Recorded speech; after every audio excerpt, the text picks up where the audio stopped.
கடந்த 5 நாட்களாக மிகவும் பரபரப்பாக பேசப்பட்டது. தமிழக வெற்றிக் கழக தலைவர் விஜய் திருச்சியில எந்த இடத்தில் பேசப் போகிறார், எந்த இடத்திற்கு காவல்துறை அனுமதி அளிக்கப்பட உள்ளனர் என்பது குறித்து தான் பரபரப்பாக தாவேகா மட்டுமல்லாமல் ஒட்டுமொத்தமாக அனைவருடையுமே எதிர்பார்ப்பாக இருந்து இந்த நிலையில் தற்பொழுது திருச்சி மாநகர காவல் துணை ஆணையர் சிபின் அவர்கள் 23 நிபந்தனைகளை விதித்து தாவேகா நிர்வாகியிடம் அவர் பரிசீலனை மரக்கடை பகுதியில் தாவேகா தலைவர் விஜய் பேசுவதற்கு பரிசீலனை செய்துள்ளார். இதை தாண்டி மிக முக்கியமாக அவர் குறிப்பிட்டுள்ளது என்னவென்றால், அதில் 23 நிபந்தனைகளுக்கு எழுத்துப்பூர்வமாக உடனடியாக அவர்கள் நிர்வாகிகள் கையெழுத்திட்டு அந்த கடிதத்தை கொடுக்க வேண்டும். அந்த கடிதம் கொடுத்தவுடன் கையெழுத்திட்டு காவல்துறை ஆணையர் அதற்கான அனுமதி கடிதத்தை கொடுப்பார். மிக முக்கியமாக அந்த 23 நிபந்தனைகளை சொல்ல முதல் கட்டமாக ரோட் ஷோ என்பதை நடத்தவே கூடாது. டிவிஎஸ் டோல்கேட் பகுதியில் இருந்து அவர்கள் ஏற்கனவே தாவேகா தலைவரை அழைத்து மேலப்புதூர் பாலக்கரை உள்ளிட்ட பகுதியில் வழியாக மரக்கடைக்கு அழைத்து வருவதாக தான் குறிப்பிட்டிருந்தாங்க. அதில் 5 வாகனங்களுக்கு மட்டுமே அனுமதி. முன்பு பின்பு அணிவகுப்பு நடத்தக்கூடாது. அவர்கள் கொடி மற்றும் நீல குச்சிகள் இவைகளை எடுத்து வரக்கூடாது. பொதுமக்களுக்கு இடையூறு ஏற்படுத்தக்கூடாது. மிக முக்கியமாக ஆம்புலன்ஸ் வாகனம் வந்தால் உடனடியாக வழிவிட வேண்டும். காலை 10:30 மணியிலிருந்து 11 மணி வரை மட்டுமே தாவேகா தலைவர் விஜய் திருச்சி மரக்கடை பகுதியில் பேசுவதற்கு மாநகர காவல்துறை அனுமதி என்பதை வழங்கியிருக்காங்க.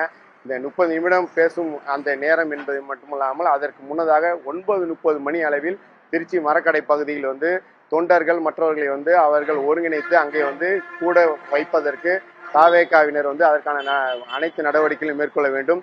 அங்கே ஏராளமான தொண்டர்கள் அவர்கள் வரும் பட்சத்தில், அதாவது லட்சக்கணக்கான தொண்டர்கள் வரக்கூடிய நிலை ஏற்படும் என்றால் அவர்களுக்கான அனைத்து வசதிகளையும் செய்து தர வேண்டும். ஏனென்றால் அதற்கான நிபந்தனைகள் குறிப்பிடவில்லை. ஏனென்றால் இவர்கள் கடிதம் கொடுக்கும் பொழுதே 500 பேர் என்று தமிழக வெற்றி கழகத்தினர் கொடுத்திருக்கிறார்கள். அதையும் தாண்டி கூட்டம் அதிக அளவில் வரும் பொழுது மிக முக்கியமாக அவர்களுக்கான மருத்துவ வசதி, அதே போல் அவசர சிகிச்சைக்காக ஆம்புலன்ஸ் வாகனம், அது மட்டும் இல்லாமல் தீயணைப்பு வாகனம் உள்ளிட்ட அனைத்தையும் தமிழக வெற்றி கழகத்தினர் செய்து அவர்கள் ஏற்பாடு செய்து வைக்க வேண்டும்.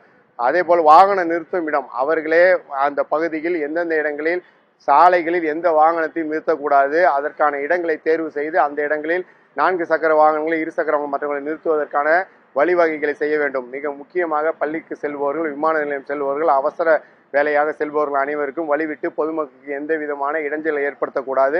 அங்கு அருகாமையில் உள்ள எந்த கட்டிடத்திலோ இரும்பு கம்பி உள்ளிட்ட இது போன்ற கட்டைகள் கட்டியுள்ள பகுதியில் யாரையும் அதில் ஏறி நிற்கவோ அனுமதி என்பது கிடையாது. அதனை தாவேகா நிர்வாகிகளை ஒருங்கிணைக்க வேண்டும். இந்த நிபந்தனைகளை 23 மிக முக்கியமாக ஒன்று குறிப்பிட்டிருக்கிறார்கள். என்னவென்றால், குழந்தைகள், மாற்றுத்திறனாளிகள், அதே போல் வயதான பெண்கள், வயதான முதியவர்கள் யாருமே அதாவது தாவேகா தலைவர் விஜய் பேசக்கூடிய அந்த மரக்கடை பகுதிக்கு யாரையுமே அனுமதி என்பது கிடையாது.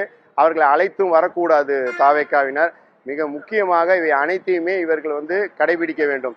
ஏனென்றால் காலை அவர்கள் அந்த 9:30 மணிக்கு அவர்களை கூட துவங்கிவிட்டால் அந்த அரை மணி நேரம் பேசி முடித்தவுடன் அவர்கள் அனைவரும் கலைந்து செல்லும் வரை அவர்களுக்கான நடவடிக்கைகள் அனைத்தையும் மேற்கொள்ள வேண்டும். மிக முக்கியமாக அலங்கார வளைவுகள் அமைக்கக்கூடாது, ஃப்ளெக்ஸ் வைக்கக்கூடாது. பொதுமக்களுக்கான இடையூறு எந்த சாலையிலும் அவர்கள் பெரிய கட் அவுட்டுகளை வைக்கக்கூடாது. இது போன்ற நிபந்தனைகளை அதில் இந்த 23 நிபந்தனைகளை விதிச்சிருக்காங்க. இந்த 23 நிபந்தனைக்கு உட்பட்டு அவர்கள் கையெழுத்திட்டவுடன் அதற்கான அந்த அனுமதி ஆணையை காவல்துறை துணை ஆணையர் சிபின் அவர்கள் வழங்குவார்கள். மிக முக்கியமாக டிவிஎஸ் டோல்கேட் பகுதியில் மிகப்பெரிய அளவில் அவர்கள் வரவேற்பு மற்றும் அவைகளை பொதுமக்களுக்கு இடையூறு ஏற்படுத்தாமல் எந்த நிகழ்ச்சியும், அதாவது அந்த வாகனத்தில் அதிகமானோர் வருவதற்கு 5 வாகனம் என்பது அவர்கள் குறிப்பிட்டிருக்காங்க. இந்த 5 வாகனத்தை தாண்டி யாரேனும் அங்கிருந்தே வந்தால் உடனடியாக அந்த வாகனங்கள் அனைத்துமே தடுத்து நிறுத்தப்படும். அந்த வாகனங்கள் எதுவும் திருச்சி மாநகருக்குள் உள்ளே, அதாவது டிவிஎஸ் டோல்கேட் பகுதியில் இருந்து வருவதற்கான அனுமதி என்பது மறுக்கப்பட்டுள்ளது. வந்தால் உடனடியாக தடுத்து நிறுத்தப்படும் என உள்ளிட்ட நிபந்தனைகளை மாநகர காவல்துறை விதித்து இப்போ தற்பொழுது இந்த மரக்கடை பகுதியில் தமிழக வெற்றி கழக தலைவர் விஜய் பேசுவதற்கு பரிசீலனை செய்திருக்காங்க. ஏனென்றால் அனுமதி தான். ஏனென்றால் இவர்கள் கையெழுத்திட்டவுடன் அந்த அனுமதி கடிதத்தை அவர்கள் கொடுப்பார்கள். அதற்கான அனைத்து நடவடிக்கைகளையும் இப்போ தற்பொழுது தாவேகா நிர்வாகிகள் எடுத்து வராங்க. இதற்கான இந்த நகல் என்பது தமிழக வெற்றி கழகத்துடைய பொதுச் செயலாளர் ஆனந்த், அதே போல் திருச்சி மாவட்ட நிர்வாகி கரிகாலன் இருவருக்கும் அந்த கடிதத்தில் அவர்கள் நகல் வைத்திருக்காங்க. அவர்கள் அதை பெற்றுக்கொண்டு அவர்கள் எழுத்துப்பூர்வமாக கடிதத்தை இவை அனைத்திற்கும் நாங்கள் உட்பட்டு நாங்கள் இந்த மிக முக்கியமாக தங்களுடைய தலைவர் விஜய் பேசுவதற்கான அனைத்து ஏற்பாடுகளையும் செய்கிறோம் என்று எழுத்துப்பூர்வமாக கொடுத்தவுடன் அவர்கள் அதற்கான அனுமதி கடிதத்தை மாநகர காவல்துறை ஆணையர் கொடுப்பார் என காவல்துறை வட்டாரத்தில் தெரிவித்திருக்கிறார்கள்.